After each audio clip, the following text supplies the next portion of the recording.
हमें नींद नहीं आ रही, हमें कहानी सुनाओ ना। बच्चों, कल ही तो मैंने आपको कहानी सुनाई थी, आज फिर से आपको कहानी सुननी है।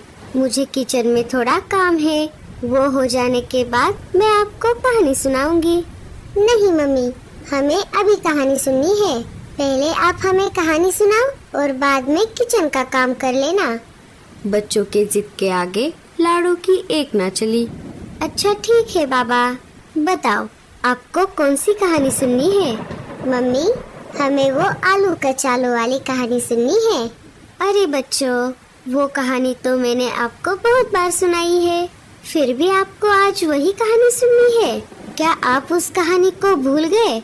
नहीं मम्मी, हम उस कहानी को भूले नहीं, बल्कि वो कहानी तो हमें बहुत पसंद है, इसीलिए बार बार सुनने का मन करता है। आप हमें वही कहानी सुनाओ।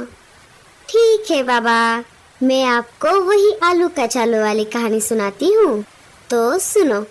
बहुत समय पहले की बात है। दूर किसी एक घने जंगल में बहुत सारी सब्जियाँ हंसी खुशी से मिलजुल कर अपनी एक बस्ती बनाकर रहती थी। उन सब्जियों में मोटू आलू अपनी पत्नी प्यारी आलू के साथ रहता था। उनके साथ उनके 2 बेटे भी रहते थे। एक का नाम था आलू और दूसरे का नाम था कचालू। दोनों बहुत ही होशियार थे। कभी भी कोई मुसीबत में फंस जाता तो वो उनकी मदद जरूर करते। माँ, हम खेलने के लिए बाहर जा रहे हैं। ठीक है बच्चों, ज्यादा दूर मत जाना, यही पास में ही खेलना। हाँ मम्मी। आलू और कचालू खेलने के लिए बाहर आ जाते हैं। तभी उन्हें एक तितली उनके सामने से उड़ती हुई जाती दिखाई देती है। अरे कचालू, वो देखो, कितनी प्यारी तितली है। हाँ, बहुत प्यारी है। चलो उसे पकड़ते हैं। हाँ हाँ, चलो चलो। दोनों उस तितली को पकड़ने के लिए उसका पीछा करते हैं। पीछा करते करते वो अपने घर और बस्ती से बहुत दूर आ गए थे। बहुत पीछा करने के बाद भी उनके हाथ तितली नहीं आती और वो दोनों थक जाते हैं और रुक जाते हैं। देखते ही देखते तितली उनके आँखों के सामने से ओझल हो जाती है।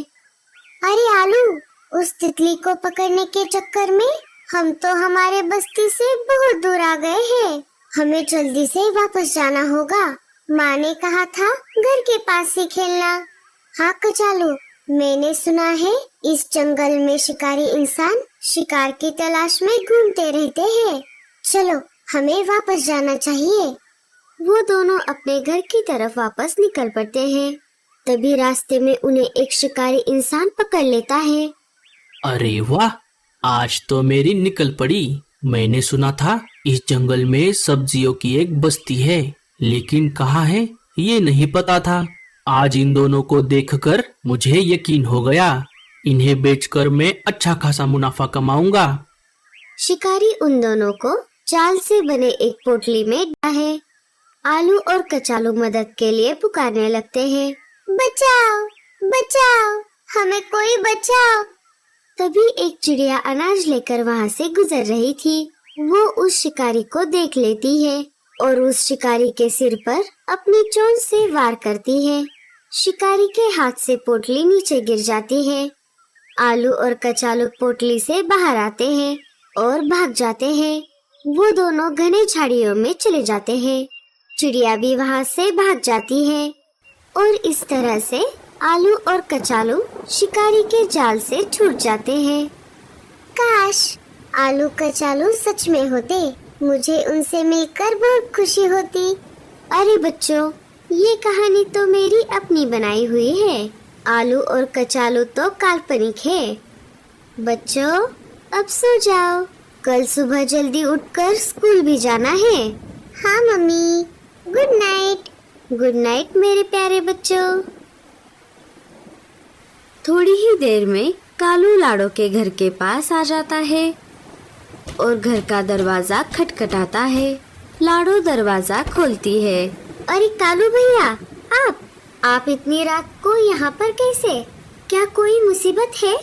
अभी थोड़ी देर पहले ही मीनू मौसी मेरे घर आई थी। वो दूसरे जंगल गई थी। उन्हें वहाँ पर सूचना पंछियों ने कहा कि आने वाले 1-2 दिनों में बहुत बड़ा तूफान हमारे जंगल की तरफ आ रहा है। उसके साथ साथ तेज बारिश भी होने वाली है। मैंने तो मेरा घोंसला पहले ही जंगल के सबसे ऊंचे वाले पेड़ पर बनाया है और मेरा घोंसला बहुत मजबूत भी है, इसीलिए मुझे तो आने वाले तूफान की कोई चिंता नहीं है। चलो लाडो, अब मैं चलता हूँ, मुझे और भी पंछियों को ये बात बतानी है। कालू वहाँ से चला जाता है। अरे बाप रे, ये अचानक इतना बड़ा संकट आएगा, ये तो मैंने सोचा ही नहीं था। मेरा घोंसला तो इतना मजबूत नहीं है। मुझे कल बाहर जाकर घास फूस और लकड़ियाँ जमा करनी होगी और मेरा घोंसला मजबूत बनाना होगा। लाडो घोंसले में आकर सो जाती है। सुबह हो जाती है और सुबह होते ही लाडो घास फूस और लकड़ियाँ लाने के लिए बाहर आ जाती है। थोड़ी देर खोज करने पर उसे एक जगह पर घास फूस और लकड़ियाँ मिल जाती है। उन्हें लेकर लाडो अनाज ढूंढने के लिए आगे निकल पड़ती है। थोड़ी देर खोज करने पर उसे एक जगह पर अनाज भी मिल जाता है। लाडो उस अनाज को लेकर अपने घर की तरफ निकल पड़ती है। आते आते उसे दोपहर हो गई थी। आते ही लाडो घोंसला पक्का करने में लग जाती है। थोड़ी ही देर में बच्चे भी स्कूल से वापस आ जाते हैं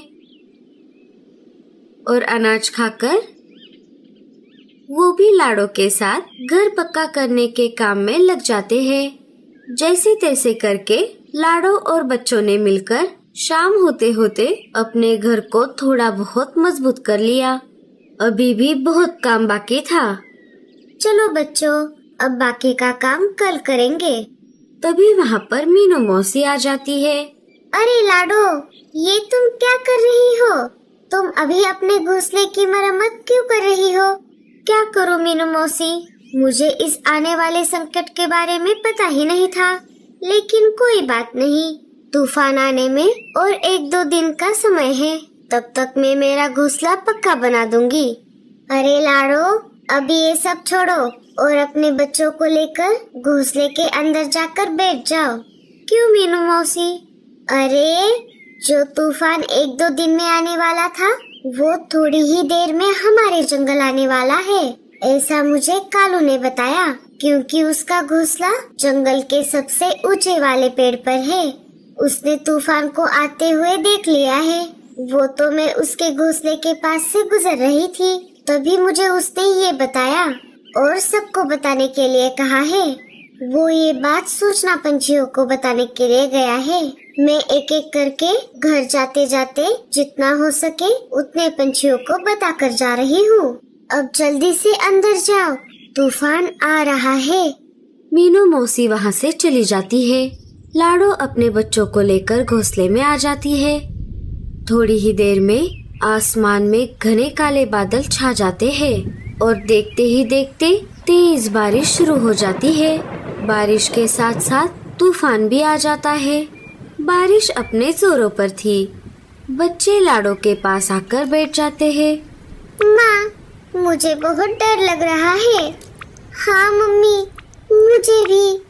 डरो मत बच्चों, मैं हूँ ना तुम्हारे पास। बारिश इतनी तेज थी कि लाडो के घोंसले की छत से पानी टपकने लगा। हे ऊपर वाले, मेरे बच्चों की रक्षा करना। रात भर तेज बारिश चलती रही। सुबह हो गई।